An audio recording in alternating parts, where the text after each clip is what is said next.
What's going on, guys? Welcome back to BlackTideTV, bringing you the best of all things gaming each and every day. Today we're back on Call of Duty Black Ops 3 with a new Golden Weapon review. In previous Golden Weapon reviews, we've discussed that you guys, the viewers, get to decide what weapon comes up next. And in the most recent poll on Twitter at BlackTideTV and in the comment section of these videos, the Man-O-War was voted for the most wanted weapon to come up next, and we've already reviewed the Man-O-War. The Pharo was the only other competitor in that vote, as it is the only other weapon on the same tier, so that is the weapon that we'll be reviewing today. Now, that Man-O-War review, if you missed it, is going to be linked in the first link in the description and in the card in the top right corner, so make sure you go and check that one out when you're done here.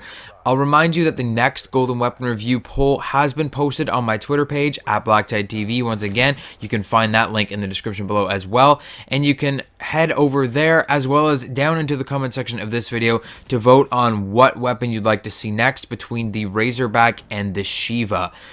Now, on the subject of the gameplay in today's Golden Weapon Review, remember that I didn't actually earn gold camo in the order that I've presented the weapons to you in this series.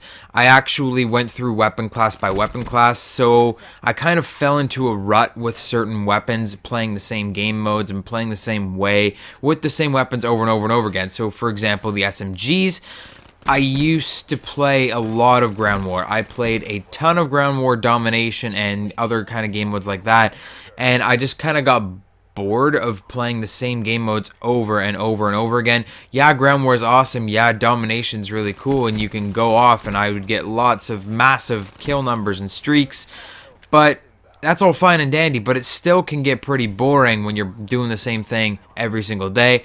So as in this gameplay here, it's fun to kind of get into some other game modes and kind of test out the waters in other less frequented game modes. So in this gameplay, you'll find me taking a risk with Capture the Flag, and I'm kind of succeeding and failing in my endeavor to spice things up for the series a little bit.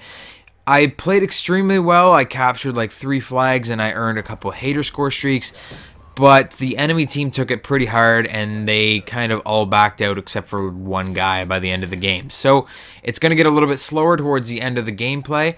But that being said, I think the gameplay is pretty amazing in today's video, so make sure you're strapped in and enjoying it as much as you can. So let's get this Pharo review underway. I think I've babbled enough and given you guys the rundown of everything that's going on so far.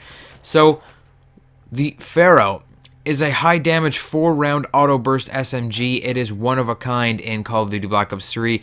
The only weapon I can really compare it to in COD history is probably the Chi-Com CQB from Black Ops 2, except the Chi-Com was a weapon that required a manual burst cycle, so you actually had to keep pulling the trigger to fire more bursts, and it was a 3-round burst as well, whereas this 4-round burst SMG will automatically cycle your bursts if you just hold down the trigger, which can be really, really helpful. I like how they added that in this game for certain weapons, how you can just hold down the trigger and it will just automatically cycle through and keep firing the next burst as fast as it possibly can take a lot of stress off of you when you're trying to aim and move and jump and crouch or drop shot and shoot all at the same time. And when you're trying to do that with a burst weapon and you're trying to burst at the while you're doing all that, it can just become too much for your brain and you'll just like overload and freak out. Whereas when you can just hold down the trigger and you know that the next burst is going to come as fast as it can possibly come out of that weapon, it makes it a lot easier to use. The Pharo is incredibly powerful.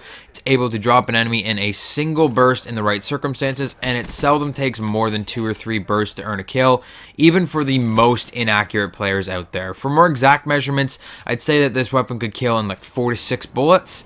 Although it seems pretty powerful, it's got its drawbacks as well. Every weapon in this game is balanced pretty well at this point, especially after all the nerfs and buffs have gone through the game.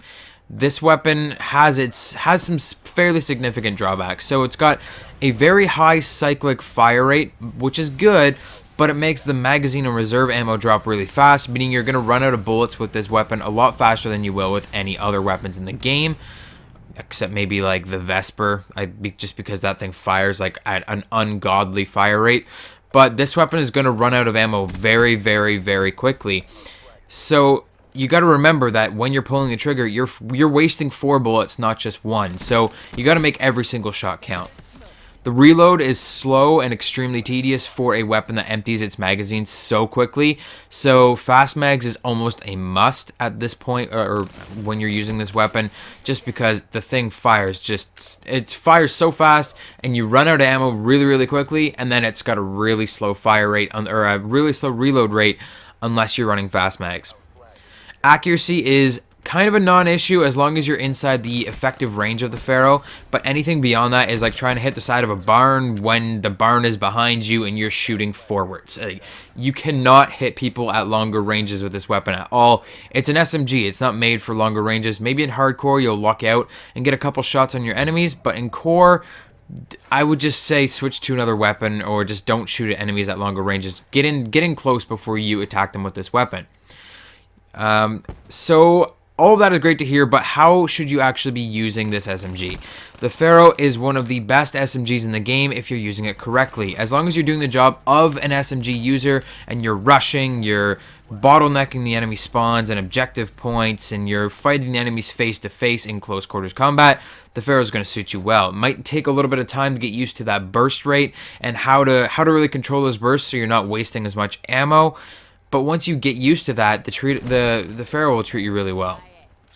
When it comes to class builds, I would say standard rushing perks apply, afterburner, fast hands, blast suppressor.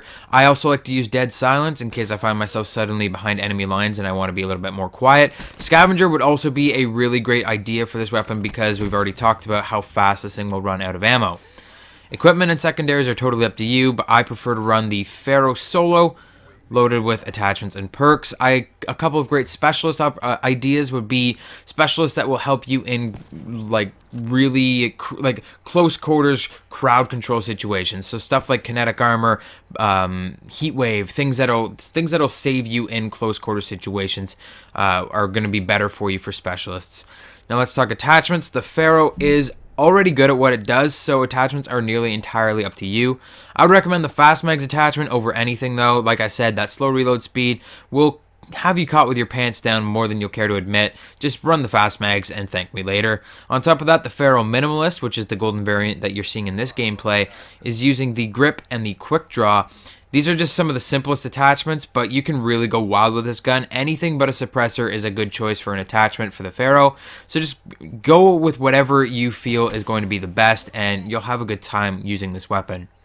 That's it for the first of today's videos. I managed to post this review fairly early in the morning, so I'm hoping to get 1 or 2 more videos out today. It's likely that the first of those 2 videos will be another Call of Duty video, probably another First Look Reticles episode, as I've been grinding those out, the gameplays for those out over the last couple of days.